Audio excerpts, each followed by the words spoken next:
everyone, welcome back. It's Christine again with the Artist Pod, and today I thought we'd do something a little bit different. So I know I've talked about art warm-ups before. Today I thought I'd go in depth on one of them and kind of show you exactly what to do. So for this particular one, it's the one that I personally think has done the best historically for me at making me draw better, and that's drawing with your non-dominant hand. So for me, that's my left hand. So I'm right-handed. So I'm going to spend about 10-15 minutes just drawing with my left hand, and it's not going to look good. It's not meant to. What I like about this particular one, it's one I haven't done in a long time, but it's one that we would do a lot when I was going through art classes in high school and college. You're meant to do these warm-ups for 15 minutes. And this one was really effective, I think, because it forces you to really analyze your subject, right? You're drawing with a hand that you haven't built the muscle memory up on. And because of that, there's this sort of steep learning curve that every time you do it, you're not going to be able to produce the same quality you can with your dominant hand. And so you really have to sort of strip down a subject and really sort of analyze what's where.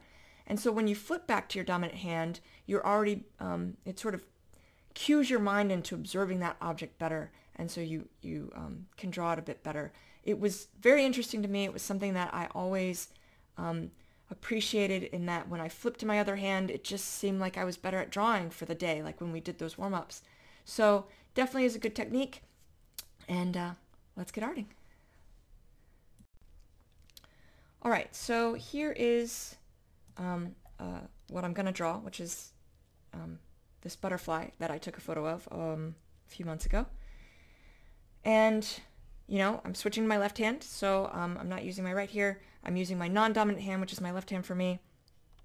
And I'm just going to draw it out, which is definitely a learning curve. I haven't done this in a while. It's a good exercise. Definitely takes more concentration.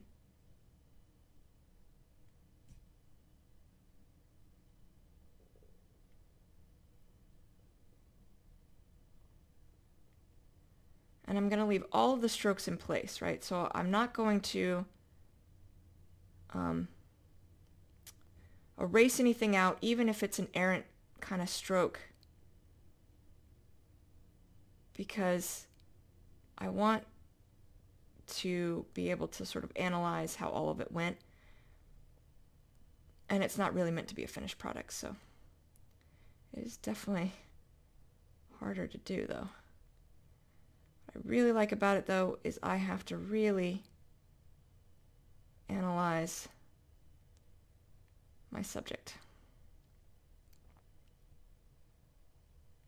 Sometimes that little, if you hold the pin pressure in place too long, it brings up this, it thinks that I'm trying to select stuff. So because I'm not as used to drawing with my left hand, it keeps thinking that's what I'm trying to do.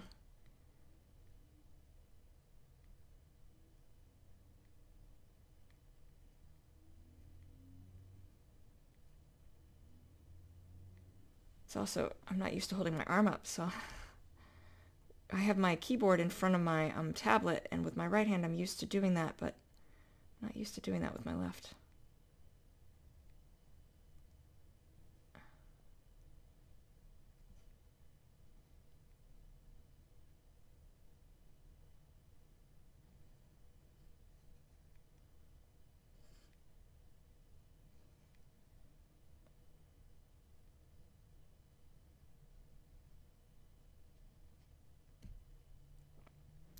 I'm going to add as many details as I can.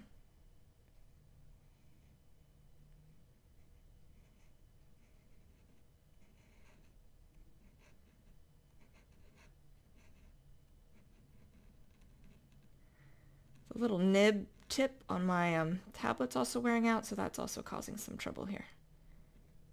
It's not recording all of my strokes, not just because I'm not putting the same pressure I'm used to putting, but because it's actually wearing out.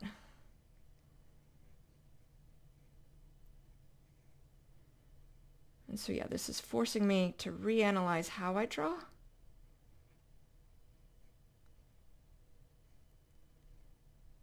Really is a struggle.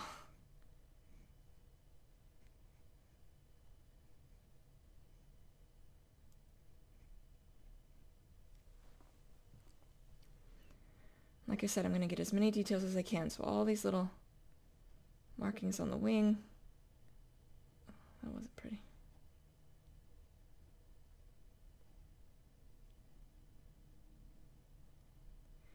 Now you could do as easy or hard a subject as you want. I think hard is better personally because you have more to work with. You have more details to try and add. And the more you do it, kind of the better, because that's kind of, that's the point of this.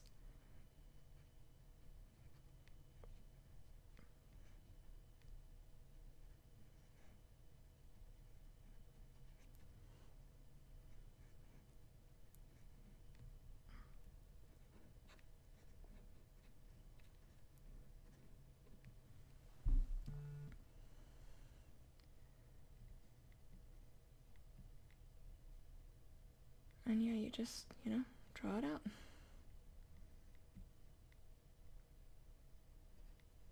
Even adding in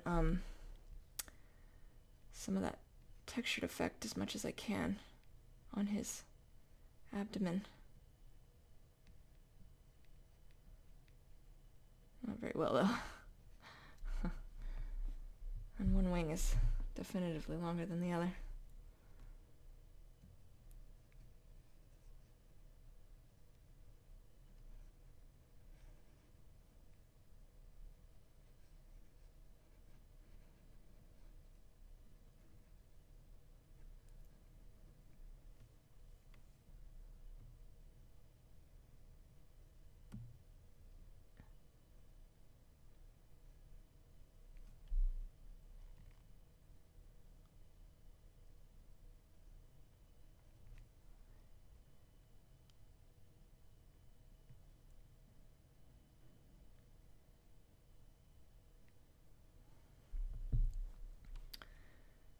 All of those little details, right? All of the little line details in the wing, the veins coming through, as much as I can. Because all of those fine details are going to help me when I switch back to my other hand. When I'm ready to actually draw.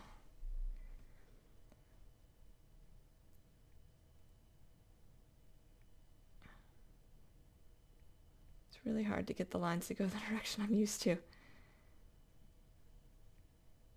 But that's because, it's muscle memory. Art, that's all art is muscle memory. And I think this really shows it.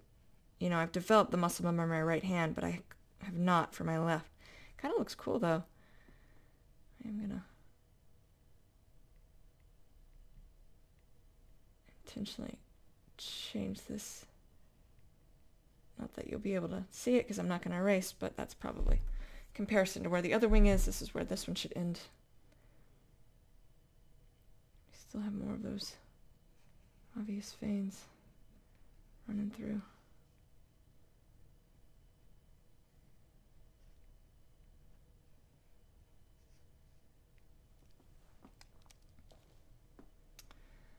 All right.